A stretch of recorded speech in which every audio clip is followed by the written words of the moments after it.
मन्नू अपनी जेब से फूलों की माला निकालकर अपने पिता की तस्वीर पर चढ़ाने लगता है कि तभी छवि आकर उसका हाथ पकड़ लेती है। तेरा दिमाग खराब हो गया? वो पापा है तेरे। पापा है नहीं, पापा थे।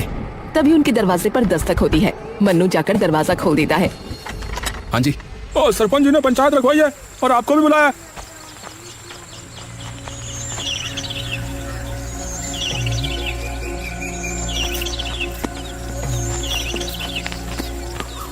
सरपंच जी, हमें बाहर मत निकालिए। आप लोगों का जो भी कर्जा है वो मैं उतार दूंगा। वो तो उतारना ही होगा, और अगर नहीं उतार सकते तो अभी के अभी गांव से बाहर निकल जाओ। और गांव में तभी कदम रखना जब तुम्हारे पास हमारा कर्जा उतारने के पैसे आ जाएं। ऐसा मत कीजिए, हम दोनों कहाँ जाएंगे? उसका मुझे नहीं पता। इन लोगों के पास भी इतना पैसा नहीं था, लेकिन फिर भी उन्होंने तुम्हारे पति पर भरोसा करके उसे पैसे दिए। और बदले में उसने क्या किया है? उसने क्या किया? पैसे लेके भाग गया। तो अभी के अभी तुम भी गांव से बाहर निकल जाओ।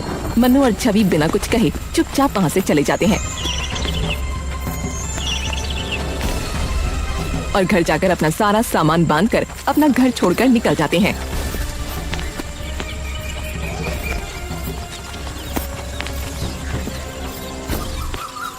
इतनी इज्जत करते थे गांव में लोग उनकी, और उन्हीं लोगों को धोखा देते हुए उन्हें जरा भी शर्म नहीं आई। 20 साल बिताए हैं मैंने उनके साथ, और मुझे पता है कि वो इस गांव के लोगों के साथ कभी ऐसा नहीं कर सकते, और उससे भी बड़ी बात, वो हमारे साथ कभी ऐसा नहीं कर सकते। अरे तो कहाँ है वो? कहाँ है वो? बताओ ना, जवाब दो ना माँ। छवि चुप हो जाती है। दोनों काफी देर तक यूं ही चलते जाते हैं। अब जाएंगे कहाँ? रात भी होने वाली है और भूख भी बहुत लगी है। एक काम करते हैं, जंगल जाकर कुछ खाने के लिए ढूंढते हैं। क्या पता वहाँ कुछ मिल जाए खाने को। सही कहा। छवि और मन्नू खाने की तलाश में चलते चलते जंगल की काफी गहराई में पहुंच जाते हैं, और देखते ही देखते अब दिन भी ढलने लगता है।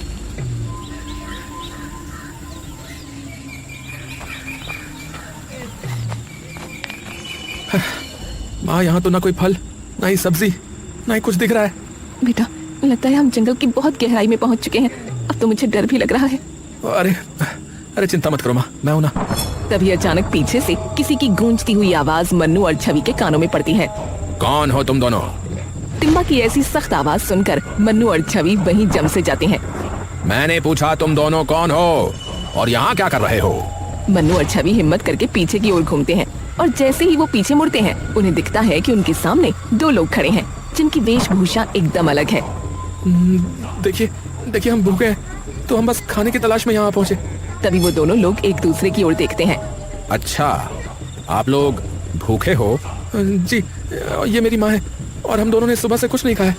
हम दोनों तो कब से जंगल में भटक रहे हैं, खाने की तलाश में। अच्छा, तो ऐसा बोलते ना, आइए हमारे साथ। ये सुनकर मन्नू और छवि के चेहरे पर कुछ शिकन सी आ जाती है। देखिए, आप लोग डरिए मत। हम लोग वेदा कबीले के लोग हैं। आपने हमारे वेदा कबीले का नाम वैसे भी सुना ही होगा, और भूखों को खाना खिलाना तो हमारे कबीले का सबसे बड़ा नियम है। तो आप बेझिझक हमारे साथ आ सकते हैं। टिम्बा मन्नू और छवि को अपने साथ घर ले जाता है। आप बैठिए, मैं कुछ देर में खाना तैयार कर देता हूँ। थोड़ी देर में ही टिम्बा खाना तैयार कर मन्नू और छवि के सामने परोस देता है। खाने की महक सूंघकर मन्नू और छवि की भूख दोगुनी हो जाती है। वाह भाई वाह, महक तो बड़ी जबरदस्त आ रही है। अरे, आपने आज तक ऐसा खाना कभी खाया नहीं होगा। ये खाना हम अपने पूर्वजों के बनाए खास मसालों से बनाते हैं। मेरी सब्जी किस चीज की है? ये है बैंगन और टमाटर की चटनी।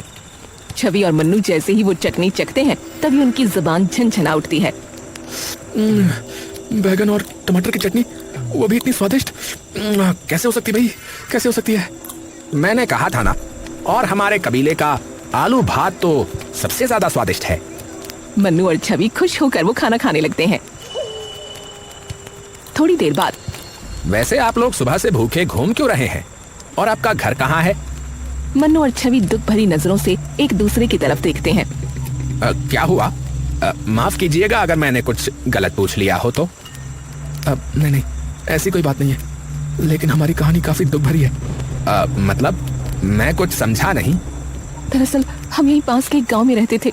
मेरे पति राकेश कुमार की गांव में खूब इज्जत थी, क्योंकि वो शिक्षक थे। लेकिन एक दिन उन्होंने सरपंची से कहकर गांव की चौपाल में एक पंचायत रखवाई, जहां वो गांव वालों के लिए एक प्रस्ताव लेकर आए थे। सरपंच जी, आप सब जानते हैं कि हमारे खेतों की सबसे बड़ी परेशानी सिंचाई है। कभी बिजली समय पर नहीं आती, और जब डीजल वाली मोटर चलाते हैं तो हर महीने तेल में हजारों रुपए लग जाते हैं। ऊपर से मोटर खराब हो जाए तो अलग खर्चा। अब बात तो तेरी ठीक है राकेश, पर अब तूने ये मुद्दा उठाया क्यों है भाई? तेरा आखिरकार प्रस्ताव है क्या? देखिए सरपंच जी, मेरा मुद्दा है सोलर पैनल का।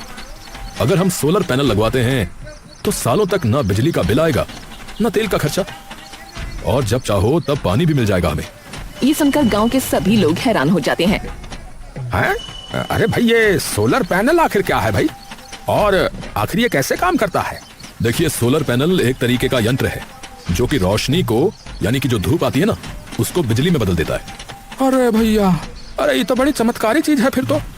पर ये हमें मिलेगी कैसे भैया? उसकी चिंता आप लोग मत करो, वो सब आप मुझ पर छोड़ दो।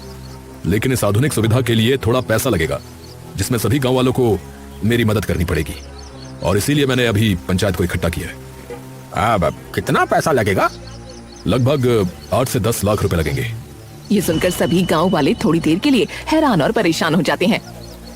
देखो भाई, इस गांव में लगभग सभी लोग खेती बाड़ी का काम करते हैं, तो ये साधन सिर्फ एक इंसान के नहीं बल्कि पूरे गांव की प्रगति के लिए बहुत काम आएगा।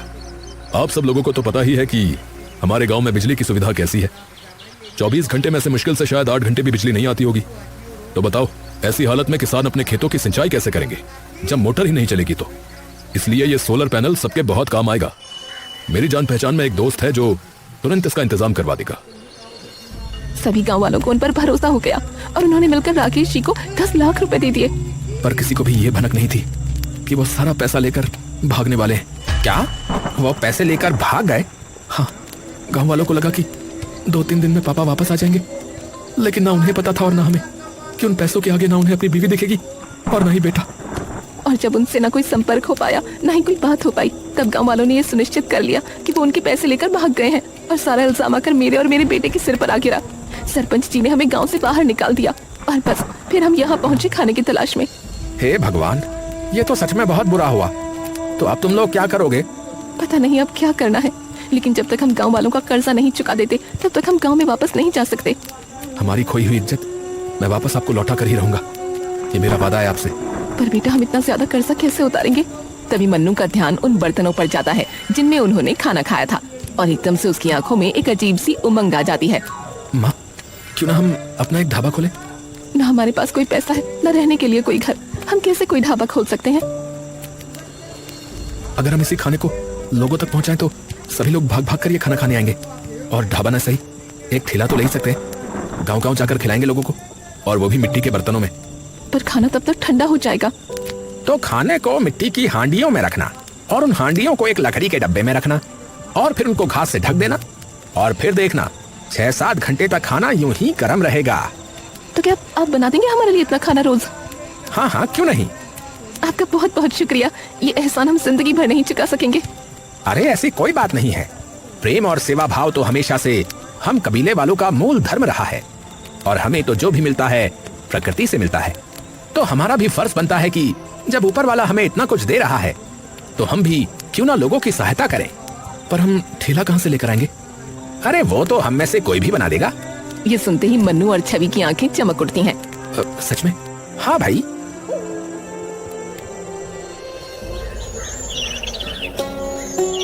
कुछ ही दिनों में टिम्बा उनके लिए ठेला बनाकर तैयार कर देता है।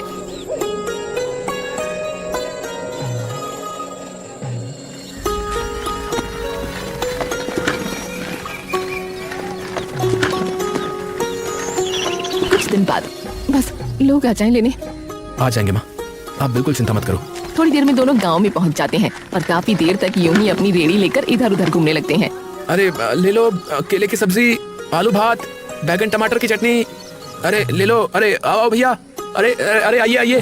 तभी ये सुनते ही कुछ गांव वाले उनके पास आते हैं। अरे भाई, ये सब्जी तो पहली बार सुनी है, क्या है? अरे काका, एक बार खा के तो देखो, उंगलियां चाटते रह जाओगे। हाँ, उंगलियां चाटते रह जाओगे? ऐसी क्या चीज है भैया? अच्छा भाई, जरा खिलाओ, चखाओ, हम भी तो चखें, देखें कि कैसी है ये केले की सब्जी। और मुझे जरा वो आलू भात चखाना, जरा देखते हैं कैसा है। रोटी वगैरह नहीं है क्या इसके साथ? नहीं काका, अभी रोटी तो नहीं है, पर हाँ बहुत जल्दी रोटी बनाना भी शुरू कर देंगे। मन्नू उनके लिए आलू भात कटोरी में डालकर दे देता है।